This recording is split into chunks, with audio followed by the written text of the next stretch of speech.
গত ৬ ফেব্রুয়ারি তুরস্ক ও সিরিয়ায় ভূমিকম্পে এ পর্যন্ত ৫০,০০০-এর বেশি মানুষের মৃত্যু হয়েছে।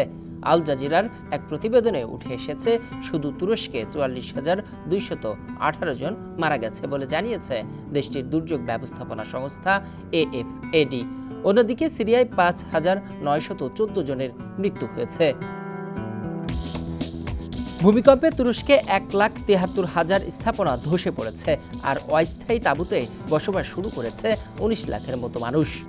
এছাড়া ভূমিকম্প কবলিত এলাকা থেকে স্থানান্তর করা হয়েছে ৫,৩০,০০০-এর মতো মানুষকে।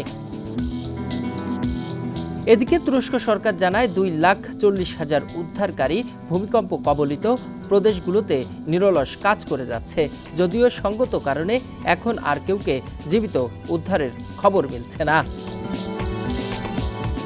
জাতিসংঘ বলছে, সিরিয়ায় ৮৮ লাখ মানুষ এ ভূমিকম্পে ক্ষতিগ্রস্ত হয়েছে।